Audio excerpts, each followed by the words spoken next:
Yo, thank you. How y'all doing? Raj, I hope you don't take this as like a personal insult, but I don't like, they put us next to like John Grisham over there. Yeah. And look at all these folks that showed up. It's amazing. Don't any of y'all even think about disrupting us, by the way. Some specious characters out there. It's amazing that we have to say that these days, right? So I'm sorry. It's a crazy time. Raj, thank you for being here. Raj and I have been knowing each other a long time. And so on behalf of my wife, Cheryl, and Walter Isaacson, and the entire group of folks that have come here, we just all want to thank you for coming to New Orleans. So give him a round of applause. Raj is not a stranger to New Orleans, as you will learn from the conversation that we have. He has always been with us, and we'll talk a little bit about that. But Raj comes from Detroit, Michigan kid, pretty smart. Go Blue. I think he's a doctor. You a doctor? I am a doctor. Yeah, there you go. He's a doctor. He got through. I went through law school. He went to medical school, but that's all right. I'm not a good lawyer, so it doesn't really matter. And worked for President Obama. He ran this little agency that you might not know anything about. No one's heard of it. USAID. It used to exist.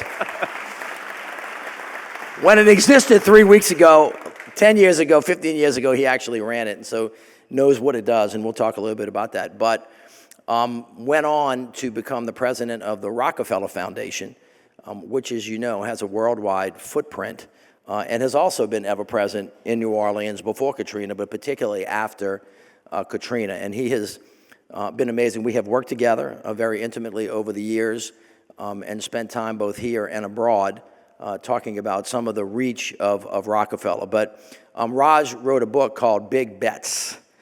So we're here to talk a little bit about that book, what the book's about, some of the work that Rockefeller's doing, how philanthropy is sitting in this insane moment that we seem to be in, to figure out where we all need to go and how we all can help lift up humanity. So Raj, thank you so much. Why don't you just tell us a little bit about the Rockefeller Foundation and some of the work that you were doing there?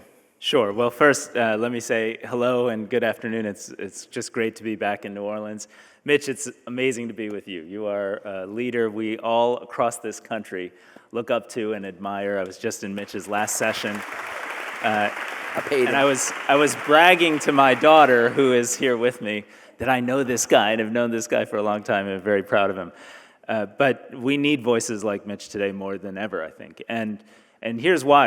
I wrote the book Big Bets because I tried to capture an idea that John D. Rockefeller had when he started the Rockefeller Foundation back in 1913. It's a very simple idea.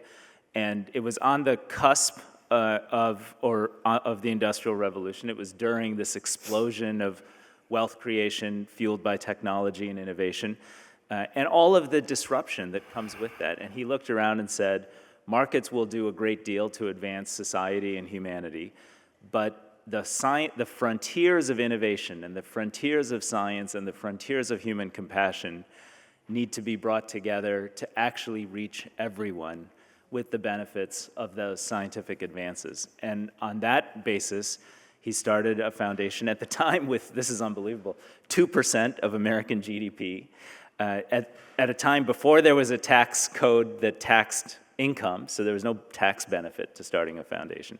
And at a time before the federal government did a whole lot to serve people who were poor and less fortunate. So, and the basic idea was, let's pick those areas of work where we can imagine how by harnessing science and innovation for everyone on this planet, we can make the biggest possible difference. It led to the creation of modern medicine, science-based medicine as we know it. Most of America's East Coast institutions in medicine and public health were in part tied to the origins of the Rockefeller Foundation. They earned a Nobel Peace Prize for inventing the yellow fever vaccine and creating the global architecture that became the World Health Organization.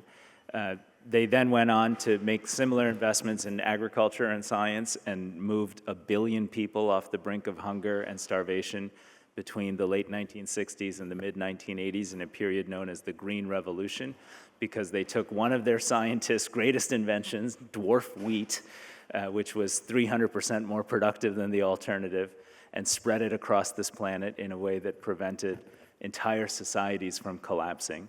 And today we're embarked on a whole host of efforts to put those kinds of big bets into action most notably in the area of energy and electrification. There's still 1 billion people on this planet that live in the dark without enough electricity to power a light bulb and a small home appliance. They're trapped in poverty as a result, and we have a large-scale effort to address that and many other things that we can talk about. Why should anybody in here care about whether folks who don't live on this continent have electricity or food? I was thinking about that wheat. Where'd that wheat come from anyway? It was invented, well, it was a Rockefeller scientist named Dr. Norman Borlaug who invented it, and it was invented in Mexico through a shuttle breeding program in different microclimates across Mexico. The germplasm actually came from the University of Minnesota, and some of the early research took place in Iowa, so it was a global project back then. So I was setting him up with that question, but I'll go a little bit further. There was this little thing called Ebola. Does anybody remember Ebola? It didn't turn into COVID, but I'm going to tell you something that you do not know now. The first false positive Ebola case came through the Mississippi on a boat. When I was mayor, I got a call that they have a guy on a Liberian flagship vessel coming down the Mississippi, and they think he has Ebola. And we did not have a national plan to deal with this particular thing, and they did not know whether he was Ebola positive or not. And there was a quick argument about, well, where should that ship land? Because as you know, you may or may not know, in Louisiana, the parish presidents have more power unless the governor declares an emergency, even a real one or a false one. With what happened, I'll leave that hang out there because we got like a Mutt and Jeff going on between the federal government and the state right now. But and they didn't know where that person was going to land. That person actually landed in Jefferson Parish, and they wound up taking him to East Jefferson. And after seclusion, they realized that it actually was not Ebola. Okay, but that was one of the reasons when the Obama administration basically said, oh, hell, we need a plan. And Raj was a very significant part of that particular effort. And so when I ask why what happens overseas might have an impact on you, I'd like you, Raj, to talk about the work that you did with Ebola, with the Obama administration, and then subsequently through the Rockefeller Foundation. Yeah, well, the Ebola crisis, when we took it on, as Mitch points out, there was, as the Centers for Disease Control estimated, we would have 1.6 million cases of Ebola globally, including hundreds of thousands here in the United States. By the way, back then, people weren't well versed in what a pandemic was. You all at Tulane know all about pandemics because you have... Well, tell them why. They may not be John from Barry's Tulane. the famous author of a book called The Great Influenza, which comes from this institution, is basically how everybody in America learns about both what a pandemic is and how to address it. And we reached out to John during COVID at Rockefeller to help put in place a testing infrastructure for America to get through COVID. But going back to Ebola, it had a 75% mortality rate back when you had that false positive on the Mississippi River. 75%. COVID, we know, has, in retrospect, a 0.01% mortality rate. So what that meant was virtually everybody getting it would die. And in the summer of 2014, we were seeing deaths just in the streets in places in West Africa that most people hadn't heard of, but where the agency I ran, the U.S. Agency for International Development, had teams, had people, and had been doing disease monitoring and control work for many years. So together with the United States military, President Obama, for the first time in this country's history, deployed the U.S. military to fight a disease. They held hands with the U.S. Agency for International Development and the Centers for Disease Control, deployed 3,200 troops into West Africa, lost not one, no one contracted the disease. We worked in hot zones and around the continent and made sure we got on top of Ebola and the cases went down. We had about 30,000 cases, 11,000 deaths, all in West Africa, not one case of transmission on American soil. And the CDC's estimate ended up, thankfully, not being something that is seared into our imagination, seared into our hospital settings, and seared into the morgues and funeral homes that define how we respect those we lose.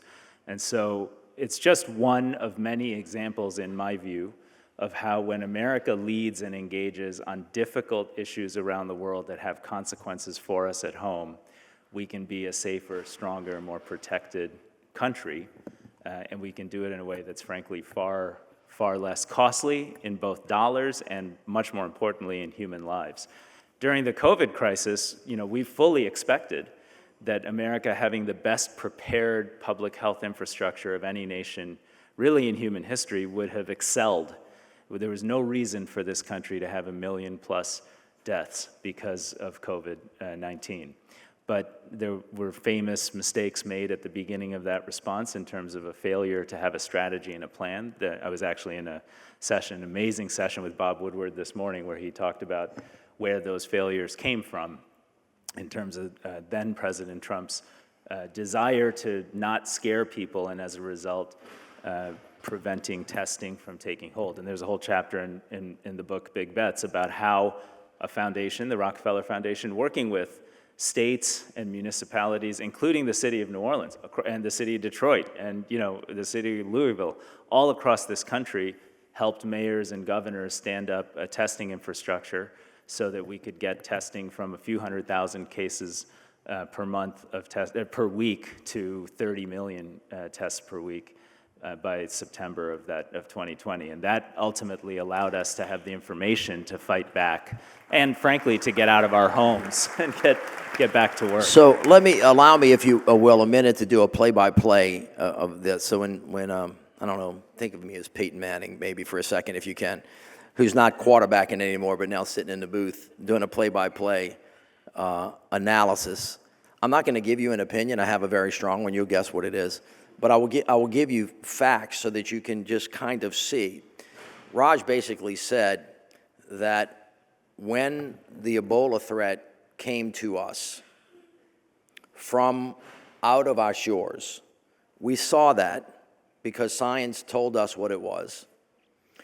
We decided to use the power and the might of the United States government, our intellectual capacity, our scientific research, tax dollars, from taxi cab drivers in Detroit, where you're from, or chefs and folks from New Orleans. And we made a decision to send troops, medical troops, other troops, to another part of the world, not only for humanitarian purposes, but because we thought it was in our best interest as well. That was a decision. That was a leadership decision that was made. We did not say, there's waste, fraud, and abuse. The government shouldn't be taxing you. This organization is inefficient. We're going to close our eyes to it and hope that something did not come to us. So I just will make that observation. That is a factual thing that occurred, just because I want you to put a pin in this. It's going to be important in your lives. It's important now. The second thing that happened was the federal government, through the president and through the work that Raj and them did, then basically said, we are going to create a plan in the event that the worst happens. And they set up a number of different regional centers across the United States of America so that they contained what occurred, they minimized deaths. Ebola did not become the epidemic or the pandemic that, by the way, when the next time people tell you New Orleans people are not smart, John Barry wrote that book about the great influenza, the one that the world relies on. So Mardi Gras is fun, but we're smart too. So don't let them just tell you that.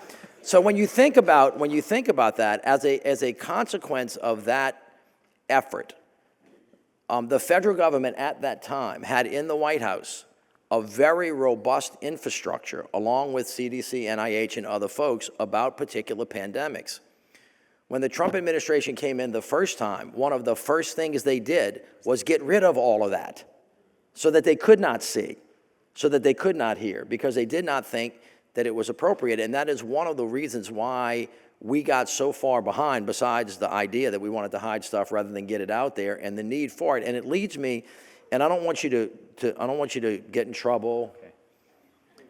That's good. I'm just going to say, it feels. You should always worry if Mitch tells you I don't want you to get in trouble. It means you're about to get in trouble. But I'll put a pin in that too. I should not have to worry about whether or not a question that I answer is going to, in the United States where the First Amendment applies, that somebody is going to come down on their heads because we have an opinion that might be different from the leaders in our country.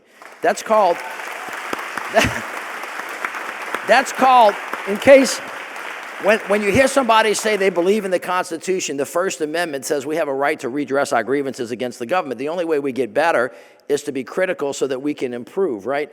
And so as I watch them talk about waste, fraud, and abuse, I don't know anybody that's for waste, fraud, and abuse. I haven't met that person yet. as opposed to essential things that save the lives of not only human beings here, but somewhere else, or somewhere else because they save lives here, USAID has come under withering criticism for being a do-nothing agency that wastes money, that has never saved lives. You ran that agency. And so you may not want to opine about my opinion just now, but please tell us just some of the things that USAID did to improve the lives of American citizens while you were there. Sure. Well, and Mitch, let me start by just saying, when I started at USAID, my mandate from President Obama and Secretary Clinton was to basically make sure that we were using business-like private sector efficiency concepts in turning taxpayers into quantifiable, measurable results. And so the first thing I did after responding to the Haiti earthquake, which actually was the first week on the job, when I was extraordinarily proud of the way America stood up to represent our values very close to our shores. But right after that, we cut 300 programs. Literally went through and cut 300 programs, swept billions of dollars from that cut, and created an effort to, in a measurable, transactional way, move people out of poverty by investing in agriculture and food security and school meals and malnutrition support for young children, and offering the best science had to offer at a price point that was efficient. So we could know that if we spend a few $1 billion addressing food and hunger around the world, we can get 10, 20 billion from other nations that follow our lead, because back then and someday, other nations do follow America when America leads and acts.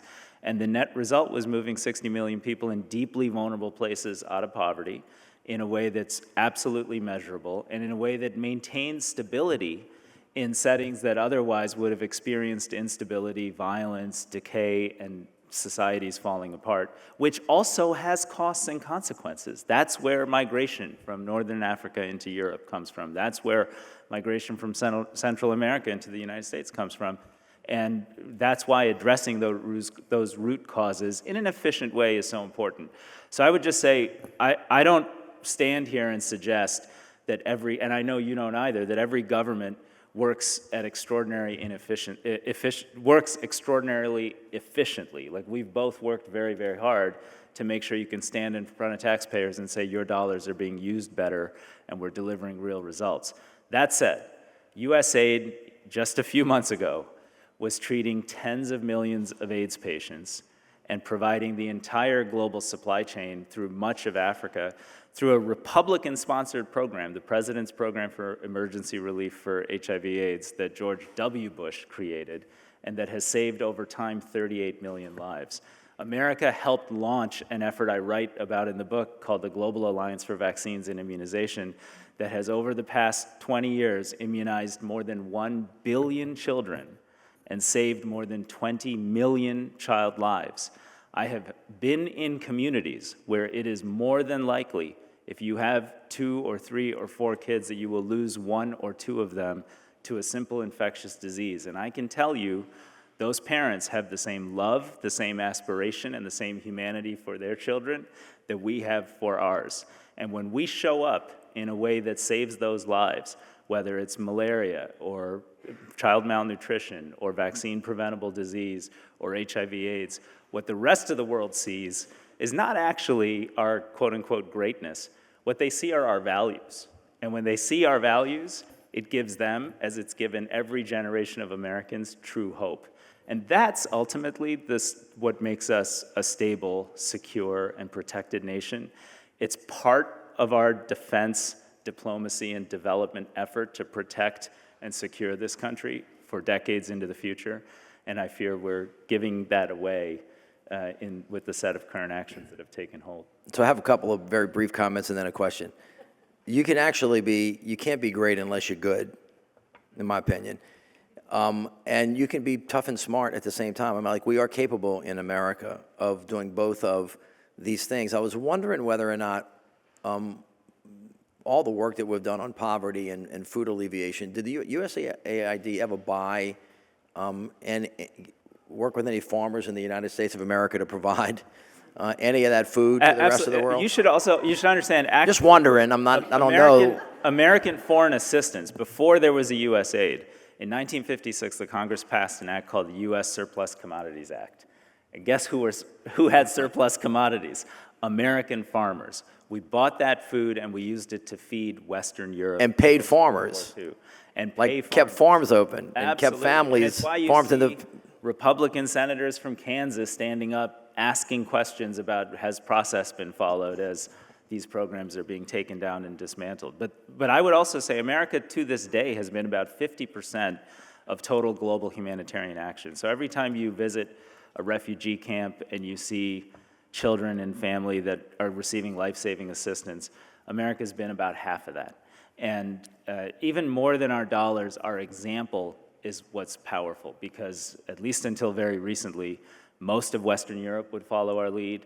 Most countries in the global south, when they get some wealth and they want to exercise soft power and they want to be engaged around the world, have followed our lead in engaging on these types of issues for humanitarian action. And I'll tell you, I mean, I've held children in hospitals in Kabul, Afghanistan. I've been on the ground post-earthquake in Haiti when people literally gathered around a building that had fallen and were chanting USA, USA, as our search and rescue professionals from Fairfax County and LA County were pulling people still living out of the rubble.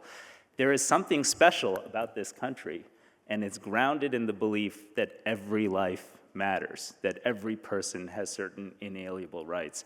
And when we start to give that away, what we're giving away for less than 0.5% of the cost of the total federal government, what we're giving away is the idea of what this country represents, not just to those of us here, but to folks like my grandfather who paid, sitting in India, put his entire retirement account into a one-way plane ticket for my dad to come here and study in grad school because he had this idea, having never been to this country, what we stood for. Yeah, a couple of... Again, just to level set, to give you a sense of what you just heard, USAID's budget is less than 0.001%. And so what I was so curious of the federal budget, and this much less than the deficit, and I was thinking, if you were going to go cut waste, fraud, and abuse, why did the richest man in the world pick on the poorest people in the world first? That's just a very interesting question to me. Even if you were going to get rid of waste, fraud, and abuse, like, why would you begin to pick on the poorest people in the world first, which says something, again, about values, which you are willing to see in arguing less about waste, fraud, and abuse, then you must ask yourself, is something else, going on there? What really is happening in terms of how you reduce expenditures that perhaps we should not be making, or we're making it in a wasteful way, like in government contracts to unaccountable people who are providing services to the government where there's a lot more money rather than a little money to think about. But Raj, let me ask you this: how? And then I want to get into the book. How does the Rockefeller Foundation help the world measure health and welfare and status? And how do you frame that up so people can, if they want to know how their communities are doing and how we can measure, just to give you a sense of accountability, what that really looks like? Well, one of the concepts of big bets, the idea that we can take on these huge global aspirations to sort of make the world more just and more equitable for those who are most vulnerable, is an extraordinary commitment to measurement. And I didn't invent this. I actually learned it working for Bill Gates years ago when we'd show up with like reports and we'd be like, hey, we think so many kids are getting vaccinated around the world, and be like, how do you know? And I'd be like, well, I read it in a report and that report has references. He's like, well, how do you know that's accurate? And how do you know that's accurate? And it got to the point where we finally sent auditors into health clinics across Africa, across India, across Asia, across Latin America, and we said, and it was horrible for the workers who are overstaffed, or who are understaffed and serving a line of mothers like holding kids, to watch auditors sort of question every entry they're making into the books. But that gave us sanctity of data. So we knew when we started the Global Alliance for Vaccines, for example, we were about 45% of total global immunization coverage. And we knew that last year we were around 85%. And that difference was the billion kids I mentioned and the 20 million lives saved that resulted in. And so having the discipline of measurement is mission critical, whether it's in the private sector or the public sector, for this to be successful. In fact, the Ebola example you mentioned was a great example because the CDC had a recommended approach to how to deal with Ebola, and it was basically You take people who are positive, you isolate them from their families, you put them in Ebola treatment units, and you make sure they don't cause contagion to anyone else. Well, pretty soon, 75% of people with Ebola are dying. No one's going to go into a place that no one ever comes out of, and that just wasn't working. And we could tell what was working by taking this extraordinary approach to measurement, and we found out that actually sending burial teams into rural communities with body bags and a whole process to respect the family and honor the deceased before they were washed and redressed by their family members, which it was the local custom, that would actually reduce transmission by more than 70%, and that was the reason we kind of won the fight against Ebola, through something we didn't even know existed. And the reason I go back to that is it's easy to think of bureaucracies and big institutions like Rockefeller Foundation or anybody else as being sort of stuck in their ways. And I wanted to show folks that there are ways to design these large-scale efforts, especially at times of emergency and crisis, where you can experiment, you can learn, you can collect the data, and you can change course based on what's working and what isn't. But you have to have an absolute commitment to data and measurement. If you can't measure it, you can't manage it. I agree with you. All right, let's talk about the book. You basically give us a roadmap to doing big things together. And so you called the book Big Bets. Tell us why you wrote the book. Tell us some of the big bets you made, why you made them, and why you chose those things to do. Well, I wrote the book because I want people to believe, and young people in particular, but all of us, to believe that it is still possible to do extraordinarily big, ambitious things together that help make the world more just, make the world more fair, and make us all more safe and secure. That was fundamentally why I wrote it. And I'm surprised, as I've done book talks across this country, that when you tell people, did you know that there was an AIDS crisis devastating Africa, countries were literally collapsing, an American president launched an effort that became a global effort that included countries from across this planet that actually solved that problem. It didn't eliminate it, but it mostly solved HIV/AIDS as a death sentence on that continent and around the world. And that those 30 to 40 million lives saved yielded inordinate stability and peace instead of the alternative. They're just stunned. People don't appreciate anymore that we can do these things together. And so I wanted to deconstruct what were the elements of a big bet. One element is having that huge aspiration. It's like, let's not just do charitable things that can help, in a hospital here or in a health clinic there, but let's eliminate disease risks. Let's actually create a situation where, tens of millions of people are less hungry and therefore less vulnerable and therefore more secure. And I walk through examples of how we do that if you maintain that high ambition. The other element of a big bet to me that's so important is public-private. I mean, today, it's hard to imagine that you can do these things just using government, but you certainly cannot do these things just using the private sector. Most of our big achievements over time, globally and domestically, when it comes to lifting up people who are vulnerable and creating safety nets that actually matter, have been public-private. You all see this locally here in New Orleans. You, as mayor, built all those partnerships and collaborations that help this city in so many extraordinary ways. The same is true globally. We'd fight a famine in Somalia, but we'd do it by making a phone call to Cargill and saying, hey, Greg Page, a CEO who ran it, and I write about this in the book, I'd say, Greg, what assets do you have nearby, and can you find it within yourself and your board to donate all that rice you have on this tanker going by and drop it at the port in Mogadishu? He did that, and I think the Cargill can legitimately take credit for saving hundreds of thousands of lives because we had no other alternative, and it meant a lot to his company and to his leadership. So public-private is critical.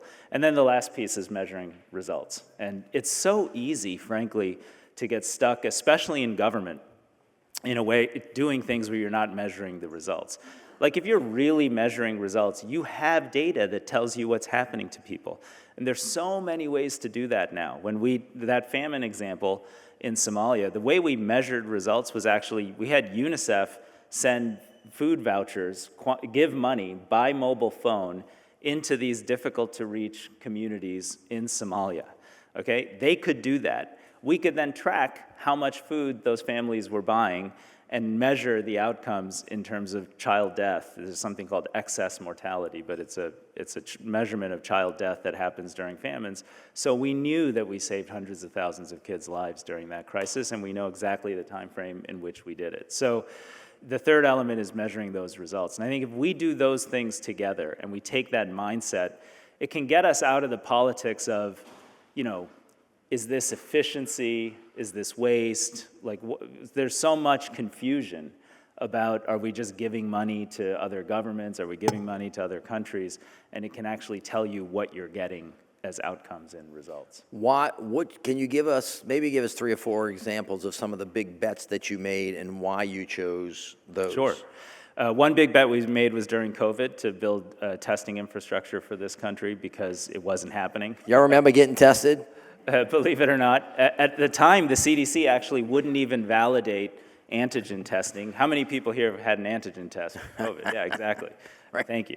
And at the time, they were saying, that. this is an invalid testing solution because it's not as sensitive and specific as PCR tests.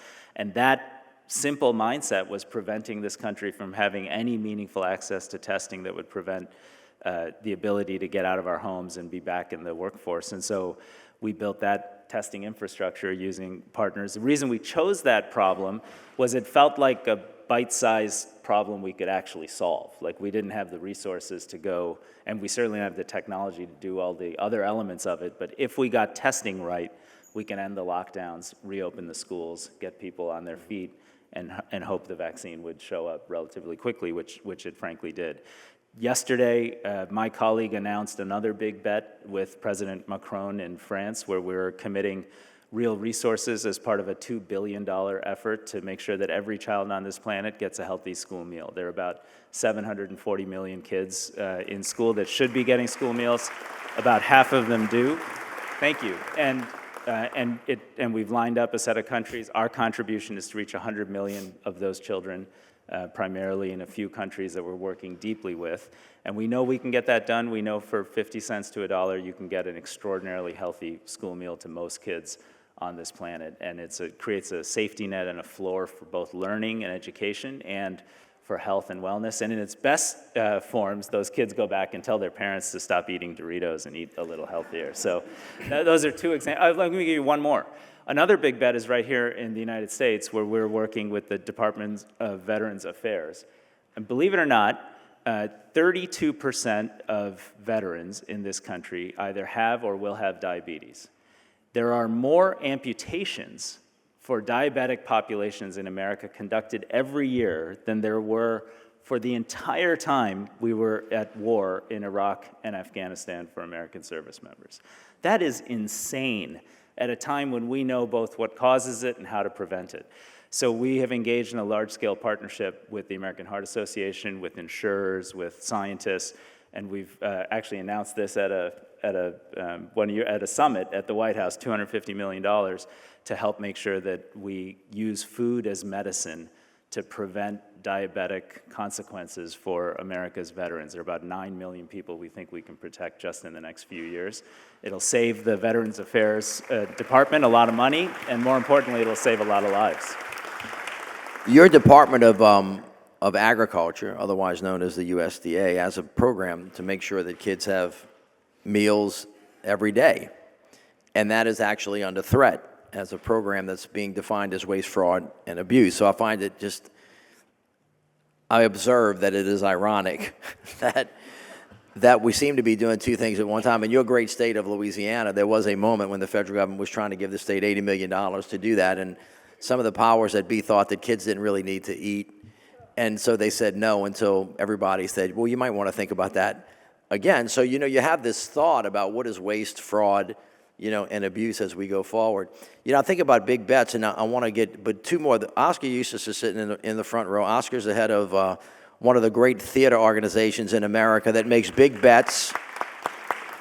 If you saw Hair or you saw Hamilton, he curated both of those in his theater in New York. We have the head of Scholastic in the audience who thinks that we ought to do a big bet and make sure the kids know how to read in America, don't you think? And so I'm wondering if there are any other examples of big bets in America on the homeland that you can, speak to. And then tell me why you pick those particular things. Do you go to areas? Do you think about leadership? Do you think about, things that other people won't think about? Or do you go where other folks are? How do you think through that as you figure out how to target Rockefellers, even though it's very, very generous? It's just a limited amount, and you're a part of a much larger whole.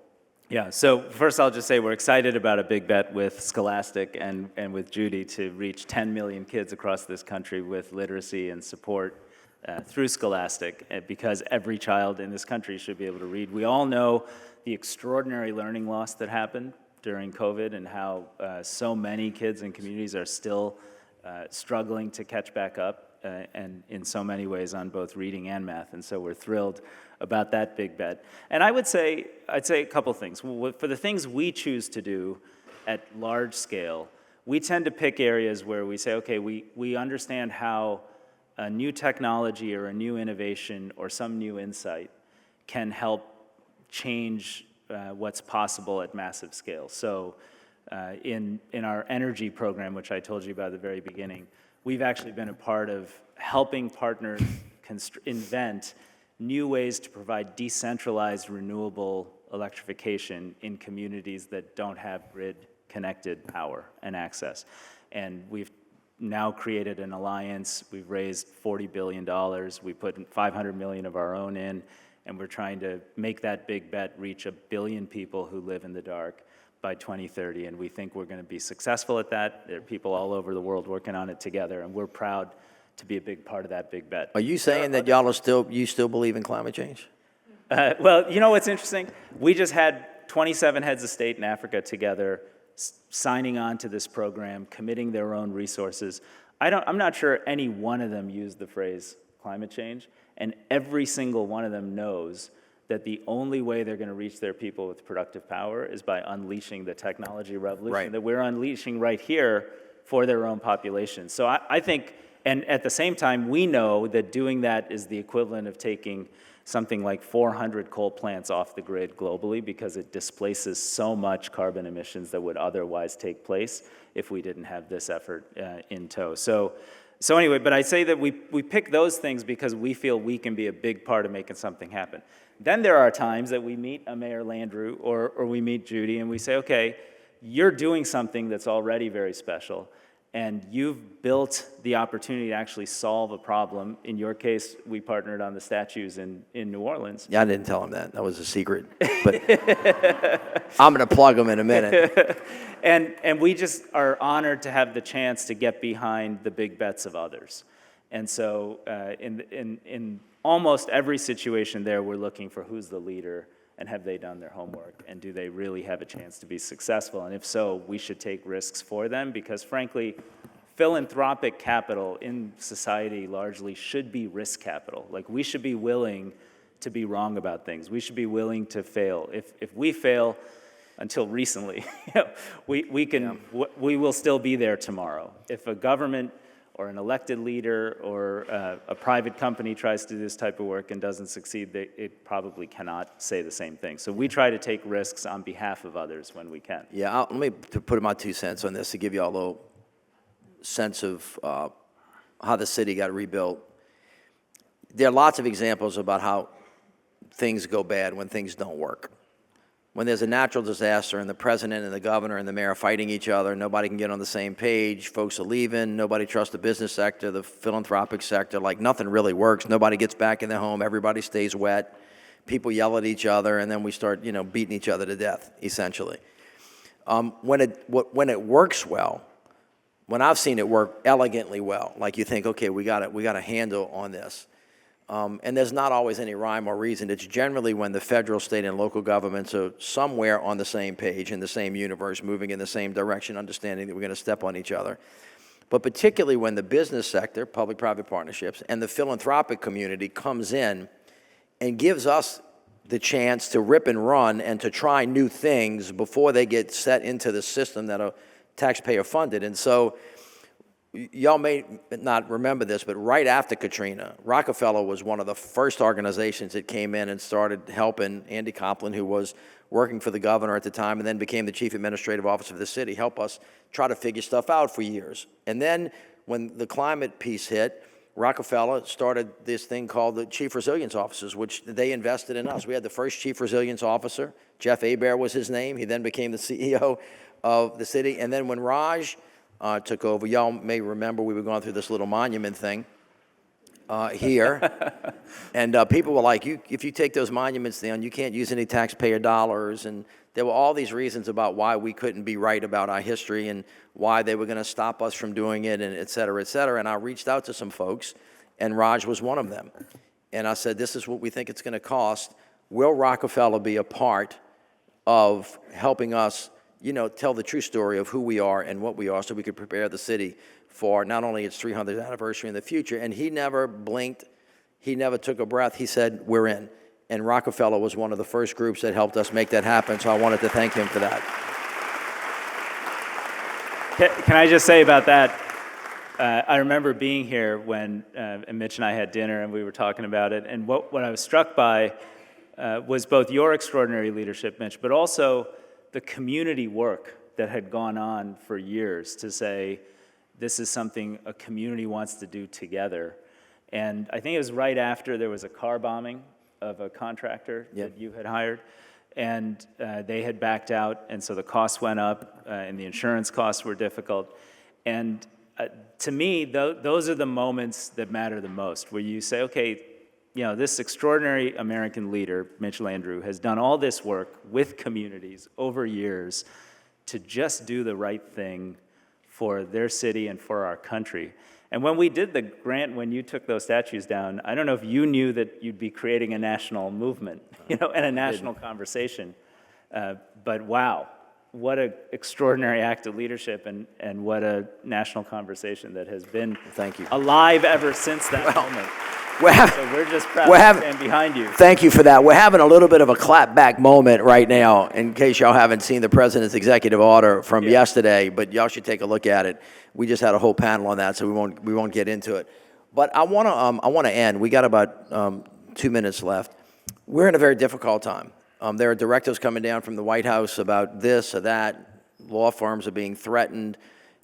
Politicians are being threatened. Churches are being threatened. Everybody's being threatened and said, if you don't do this, then that. Columbia, you're going to lose $400 million. The president of Columbia stepped down yesterday. Universities are being, I think maybe today she stepped down as well. So how are you thinking about, man, what am I supposed to do about how to follow the mission and the principles set out by the Rockefellers, and at the same time not, just kind of gut ourselves going forward with the kind of, I'm sure you're suffering with a conflict of just speaking truth to power in a way that actually just really matters for what the United States ought to be doing going forward? Well, first I'll say I have stood and sat across the table from world leaders for now 15 years having about this conversation, saying, hey, if you want to be the recipient of U.S. assistance, you got to respect these democratic norms. We got to free these journalists you've locked up. You got to do, these are conversations that we've had all over the world. And we get to have those conversations because we're the United States of America. We're the place people look to for hope and optimism when it comes to protection of those inalienable rights. And we've earned that the hard way over 200 plus years. And we had better not give it away quickly. That's the first comment. Second comment is, we like every other institution, have to both be careful and be absolutely 100% true to our values. So I tell my team that we are the Rockefeller Foundation, not the resistance. We will work with anybody. I have, in an authentic way, prayed in Jim Inhofe's office with Senator Inhofe as we got to know each other, and traveled with very conservative members of a then newly elected Tea Party in order to build friendship and fellowship and then political support for the idea that America has led global humanitarian affairs since World War II, and we should continue that forward, and it's in our interest to do so. It speaks to who we are as people and our values. And finally, I'd say we are taking this moment to do the biggest things we can do. If we can work with President Macron and 40 other leaders and mobilize $2 billion to feed children in school meal programs, we'll put in our own $100 million and do that right now because the moment calls for it. If we can stand together with others and mobilize $40 billion for an effort to bring distributed renewable electrification to 1 billion people who don't have it, we're not going to say, well, everything else has fallen apart. Now is the moment to do it, because it is sometimes in crisis that there is real opportunity to rethink how we achieve these objectives. But we're trying our best to put our resources and our way of working, our commitment to big bets, against the challenges we face. What I fear, of course, is if the world disengages and says these are all challenges every country and every community has to deal with alone, we know where that takes us. We know that, there used to be about 14% of the world that was hungry, just every night, go to bed hungry. That went down to about 6% by 2015. It's going to go back up to 14%, largely because of climate change, off a much bigger base of global population in the next decade. We can solve these problems if we work together, and so we just see this moment as a moment of crisis and a moment of opportunity to work with absolutely any willing partner who can see that we are stronger when we help those who are vulnerable, and who can see that we are stronger when we stay true to and express our values through our actions, our deeds, and the results those actions and deeds actually deliver. Raj, that's beautiful. Give him a round of applause. Thank you all so much. It's great to be with you.